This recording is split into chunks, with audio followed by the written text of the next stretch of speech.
The Lord is gracious and kind. He is gracious and kind all the time with everyone.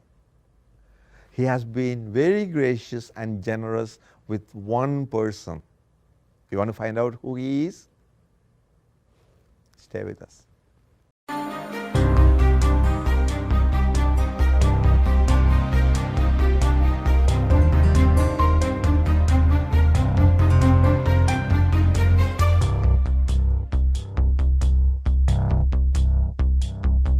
Welcome. Welcome to Wordnet Productions, and I'm Father Sony Sebastian, a Divine Word Missionary Priest. And today, for our Power of Love program, we have a multifaceted personality to share about his life, Joel Clelland. Mm-hmm. Did I say that rightly? You did, Clelland? Father. Correct. Clelland, yes. Clelland, yes. Yeah, Joel Clelland. absolutely. Thanks for coming. Of course. You know, when I was going through, a little while ago I mentioned also, when I was going through your bio, I found that you have worn many hats at the same time. You have been a musician, both secular and religious, as you yourself said. You have been a person who was involved with the Knights of Columbus, an officer who managed the insurance program of the Knights of Columbus. You have been a person that has been extensively involved with a lot of charity job work. And now presently, you are also very much involved with a program called Project Boon. Now, first of all, to begin with, tell me about yourself. What led you, to all these ministries? I'm sure, I hope I can use the word ministry, all these kind of different aspects of living your life. What led you to that? Definitely. Father, I don't know if you know this part of my story, but I'm a convert to the Catholic faith. I don't know that part. Yes. Let's begin with that. And when I was in college, Mm-hmm. I wanted to make my faith my own. Mm-hmm. A lot of times people go through that kind of a journey, and I was raised in Protestant circles. Mm-hmm. Mm-hmm. I always say I took 3 steps. My first step was, do I believe in the divine? Mm-hmm. And I did. My second step was to study Judaism. And I studied Judaism That's for a the couple of foundation years. for Christianity. Yes. We sometimes refer to the Jews as our big brothers and big sisters in the faith. Mm-hmm. I came back to Jesus and the divinity of Christ probably when I was about 20 years Mm-hmm. old, and just started studying and studying Mm-hmm. and studying and studying. And one of the things I came to was, did he ever start a church? Did Jesus ever start a church? I know we all follow him as Christians, and that's where my question led me to the Catholic Church Yeah. over a couple of years. And what answer did you find? He started a church He started it on the rock of St. Peter. Yes. He founded the church. Yes. And we have all the popes going Yes. all the way back to St. Yes. Peter that Yes. can testify to Yes. that. Only thing, the church was not non-church. It Mhm. was the way at the Mhm. beginning, but he founded the church. Yeah.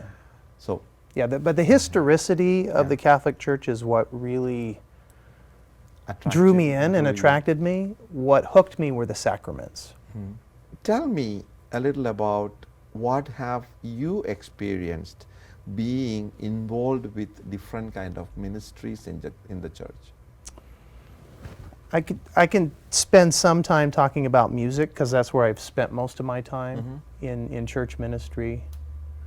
One of the things that I notice is that a lot of times we as Catholics, the laity, we don't really understand what is our role in Christian music. Mhm, mhm, Is it just a show, like we're going to a concert mhm, mhm. and we watch and then we applaud at the end, or are we supposed to be active participants?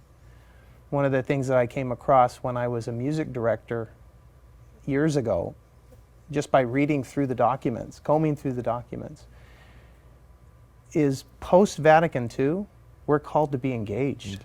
We're called to be actively participating. And what does that mean? And I think one of just observing our fellow Catholics, I see that we participate some. We participate with the responsorial psalm. We participate with the gospel acclamation. Sometimes participate with the response of the prayers. yeah, sometimes with some of the other prayers, the Eucharistic prayers, for instance, the Santo or the Holy. Yeah, I mentioned you last. I just came back from a mission trip to Africa. Oh wow! I was in Zambia, Zimbabwe, as well as in South Africa, visiting some of our missions. Wow! One of the things that surprised me and made me look at everything and with awestruck, way is the liturgy. The liturgy is so lively. And you know how many hours it takes for a Sunday Mass? Normally here, of course, if our Mass goes more than 1 hour, we get upset and we are already watching the clock. And Are there 3 hours? More than 3 More? hours. That's great. More than 3 hours. Yeah. The whole church is singing. It's vibrant, very participatory kind of music. You hear the drum, you can't but, tap or shake some part of your body, So there is that participation. Yeah, our bodies are responding Exactly. to the sound. Sound. And that way it becomes a very really participatory church, and you don't find any problem of being there for 3 hours or 3.5 hours. And I know I have also repeated this many times in dialogue like this. It is Saint Irenaeus who said, those people who sing pray twice. Yes. So anytime you played the music and you sang and you were a candor, you were praying twice and you were helping others, pray twice.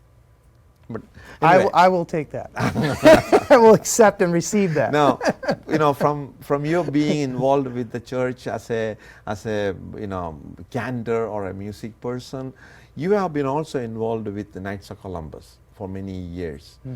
And Knights of Columbus is the largest men organization, I think, in the Catholic Church and maybe even in the whole world. It's an gigantic. organizational way, gigantic.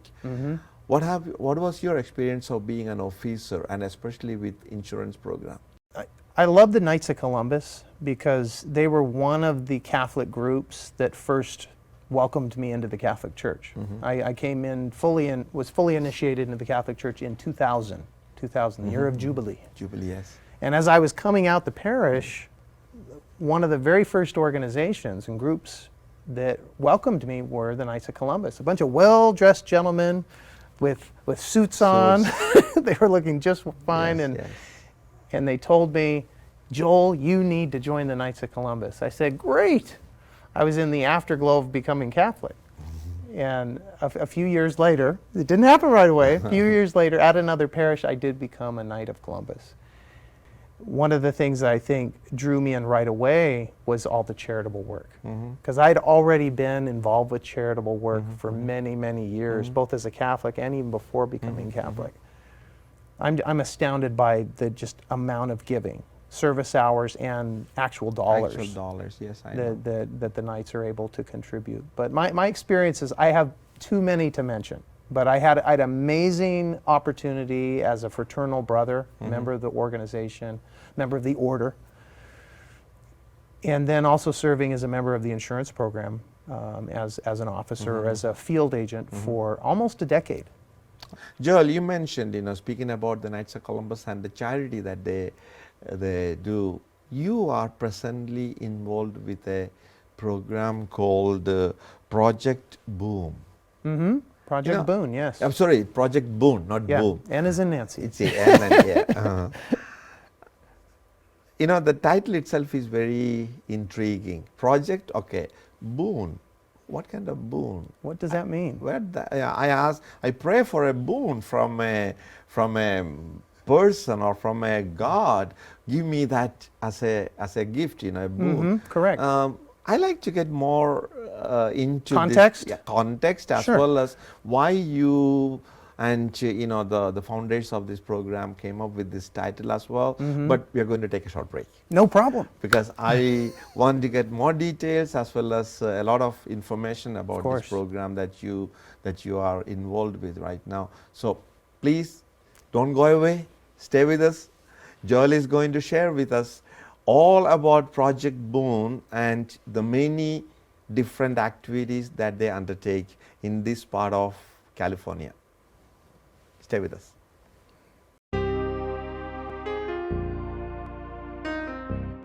Welcome back. We have been having this beautiful, very exciting dialogue with Joel, who has been involved with a lot of programs in the church.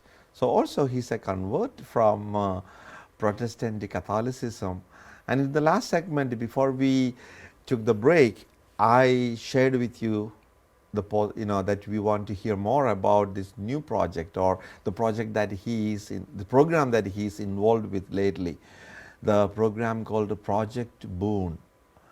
Now, Joel. Yes. Let's start with the title, the name itself. Boon. Boon. Yes. Project Boon, it's a 501c3 non-profit organization, and the word boon actually means the merit one receives for doing a good work or doing a good deed. Sometimes we refer to it in the West as the warm fuzzies, but in other parts of the world it means actual like monetary compensation or something like that, or like a gift. Things like boom, and there it is. Right, right. And in the context of Project Boon, obviously the focus is service. It really is volunteering. It's like how can we give back, and in a sense it's almost like a symbiotic relationship where we're like, hey, we have been receiving this and now we're giving it to you, and then it comes back. What are the main objectives of this program called Project Boon? Right. The main objectives of Project Boon is to do two things. One is to make an impact, a positive impact on food insecurity. And then the second is to provide volunteer opportunities for people who want to serve and maybe aren't sure where to serve. In Project Boon, I think we do a pretty good job fulfilling both of those directives. Now, where did this begin, or who began this, or when did it happen? A dear friend of mine named Chris Sahonic. Chris Sahonic, he and I used to be, again, in the music business together years ago. He has a big heart. He's always been involved in service. He and his wife, Anna Karina Sahonic, are both entrepreneurs and business owners here in the Inland Empire of Southern California. They're very successful. And both of them wanted to find a way, like, how can we give back? How can we do it? We know we can serve over here, we can give money over here, but we want to, out of our abundance, we want to find ways to give back.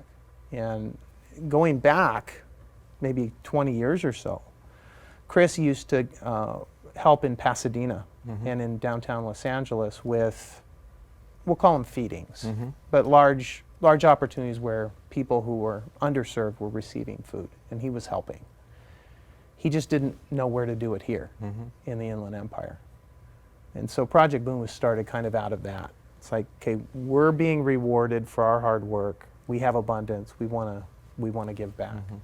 And both Chris and Anna Karina are able to do that through their organizations. Now, the word boon obviously is a word that kind of came through Chris's orbit about 15 or 16 years ago. He's like, boon, what is that? And so he did the same thing you and I were doing, which is like, what does that mean? And so he basically marketed it and bought the name, bought the website way before it was ever started. And now Project Boon offers holiday-based events, 5 to 6 holiday-based events in and around the Inland Empire communities of Southern California every year. When you say holiday-based events, it is like Easter, Christmas? Yes, correct. Yeah, Easter, Christmas, Mother's Day, Father's Day, 4th of July, obviously, Halloween, sometimes. Thanksgiving. And Thanksgiving is actually our biggest event of the year. Now, when you say Southern California, Inland Empire, of course, you are in Alta Loma, Rancho Cucamonga Right, area. right. I'm kind of more west of here. Is this particular program based in that particular city, or where is it extended or expanded? Project Boon is actually housed in Rancho Cucamonga, but we do events in San Bernardino. We used to do a lot of events here in San Bernardino. Bloomington, Fontana. We do probably more events in Fontana than any other city. And now, have we ventured outside of the Inland Empire? Yes. We did an event in Westminster, which we know is really far from here. It's Orange County. But most of our work is done here in the Inland Empire community. Do you have a facility where you can get all these people together and feed them, or I'm glad you asked. Now we do have an office, but we don't have a warehouse. Yeah, and one of the things that Project Boon has in our long-term plan is to eventually have paid staff, have a warehouse, and things like that. Where you can store food and other non-perishable food items. Right. Right now we have our two main assets are we have a 17-foot box truck that was largely donated to our organization, and a van. How do you find the appropriate place? Where The venues? Yeah, the venues. Okay, that's probably a really good question. Obviously, the city of Fontana was the first city to say yes to us. We've partnered with the city, with the school district, the parks. So we've used parks as well as school district facilities or properties for these events. But yeah, it's interesting because most of the companies and organizations that we partner with either have kitchens or large parking lots. Like we have a lot of grocery stores we've partnered with. Even the city of Rialto, we've had events in the city of Rialto, and we've partnered with grocery stores because they have the facilities to keep food frozen when it needs to be frozen and hot when it needs to be hot. Thankfully, one of the co-founders of Project Boon also is a restaurateur. Oh. So we have access to cooking facilities as both on the mobile side as well as the restaurant side. Now you mentioned, with regard to grocery stores, collaborating and joining in hands with you. Now, when you have this kind of events, one grocery store may not be enough to supply enough food for, let's say, 200 or 300 or, sometimes the number can or be 500. 500 families. So you have to find the supply, so also, food that is to be served right then and there. So where do you find all the supplies, and how do you facilitate that? Right. Thankfully, we have a pretty extensive network. Yeah, most of our donations have come from the for-profit side. So businesses. We do have an amazing development coordinator who's learned. She's gone to school actually for grant writing. Now, so we've started receiving grants now, some sizable grants as well. But between grants, private monies coming in, and then some of our strategic partnerships, we tend to do pretty well. The thing that I think is most fascinating is the volunteer piece. Yeah. Because none of our events could be completed without all the volunteer I was hours. going to come and we have with that. hundreds of volunteers that I was going to come at that on our too, events. because to distribute and to oversee that this, every event is taking place, you need manpower. Right. And Father, you asked about sometimes an event might require more than one grocery store. We may have our main strategic partner for an event being one grocery store, but then we might have two or three others that are kind of helping with one or more items. Like maybe one grocery store is keeping 300 turkeys or 500 turkeys frozen for us, whereas another grocery store is supplying 300 to 500 pies, something like that. Do you also work with, for this program, do you also work with the food bank? The county has the food bank. Right, yeah. So the food bank, I don't think is a direct strategic partner, but we have several soup kitchens. Yeah. Yes. That was another Yes, inquiry Father. that Several I had. organizations like that where when we get to the end of an event, if we still have food, especially if it's already been prepared, it's cooked, it's ready to be served, we have those partners. So it's like, okay, we give them a call. Can you guys take some of this? Yes. Can you take some of this? Yes. Yeah. So we have, but we're always open to more strategic partnerships because we want to make sure that people get the food. We never want anything to go to waste. Now, Joel, who are the beneficiaries? I know there are so many hundreds that you mentioned. Right. I am inclined to ask, are the homeless, or is it also open to even any or ordinary people and homes? I'm glad you asked that question, because years ago we were grappling with that specific question, and we came to this. We're here to serve the underserved. There are many, many, many organizations, both public and private, that are focused specifically on the homeless. Project Boon is not specifically focused on the homeless. But are the homeless welcome? Of course, because everybody's welcome. From a homeless individual to a school child, all the way up to the mayor of the city. Everybody is welcome at our events. So nobody is pushed away. Yeah. Nobody's asked for credentials. Yes. Everybody can eat at the table with us. So it's a celebration. It's a celebration of life. Yes. It's a celebration of love. It's a Yes. celebration of community. Community. And we're showing Yes. people what community And looks like. food definitely is a means of celebrating, because It touches people Yes. right here. once this is full, Then I'm we can happy. listen. Yes. That's right. Yes. Whether it's spiritual formation or personal formation, people need help. And they need to know the resources so that they can help themselves. And I think at the end of the day, that's what we try to do, is we try to just help a little bit. But you asked about the beneficiaries. Can I Yeah, share about yeah. that just like Sure, a little definitely. bit? Please go ahead.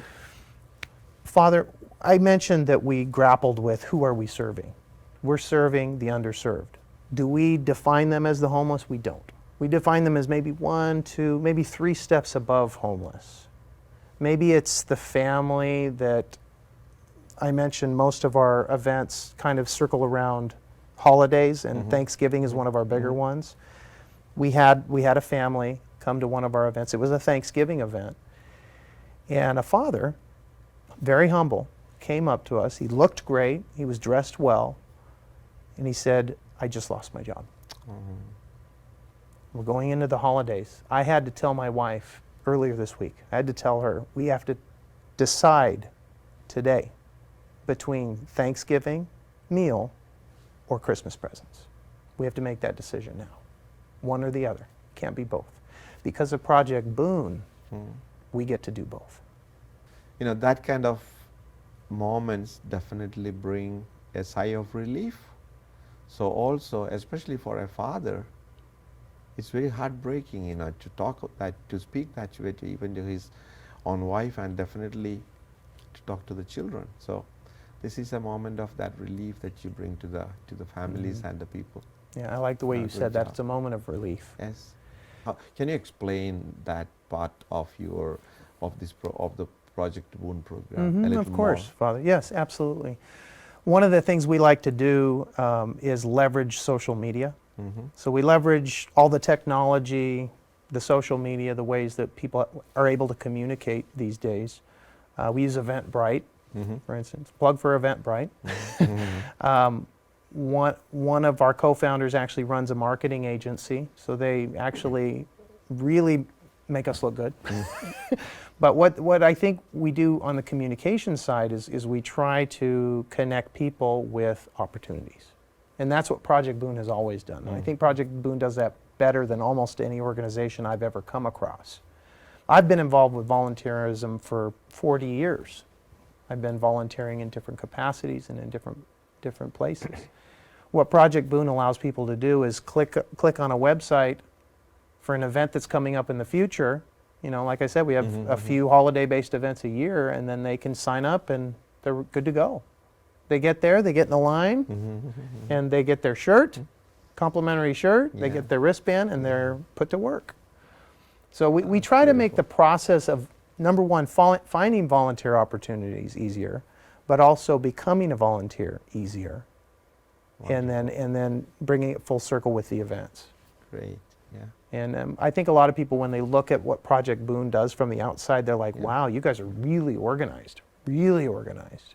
And they think that we're like a high-powered financial firm or something like that. And really, we're just organized. Speaking about the finance, We're just organized. where do you get the finance for it? Of course, you need, of course. This is a beautiful story, There Father. are, I It's a know you beautiful said, story. there are grocery stores and restaurants that are supplying you with probably the necessary supplies, but you need still Ongoing resources. Yes, Yes. resources to Right. keep the program And going. we know a lot of organizations are hurting for money. We know that because we've seen it.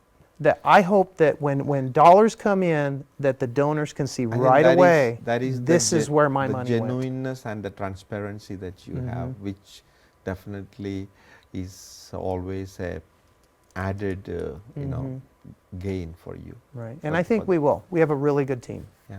Really good team. Yeah.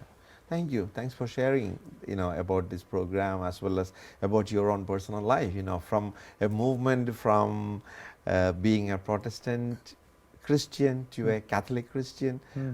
Thanks for sharing, and continue to do the beautiful work that you are doing and bringing that new hope into the lives of a lot of people. As you shared the story of that man who came and said about the Thanksgiving meal, either Thanksgiving meal or Toys at Christmas. Toys for Christmas. And we were able to help him do both. So continue to do that, and hopefully those people who have been listening to this story will be inspired, maybe become a volunteer, or might translate everything into some kind of financial help as well. And your information, I'm sure, is more available on your website. That is projectboon.org. Yeah, Yep. projectboon.org. It's a great place to learn. Thank you. Thanks, Joel. Of course. I hope you enjoyed the beautiful dialogue that we had with Joel and has been inspired with the program that he has been involved with. Thanks for joining us. And if your heart tells you, continue to support this ministry as well. We also need the same kind of support so that we can continue to bring the information about programs like Project Boon to as many people as possible. Be blessed and take care.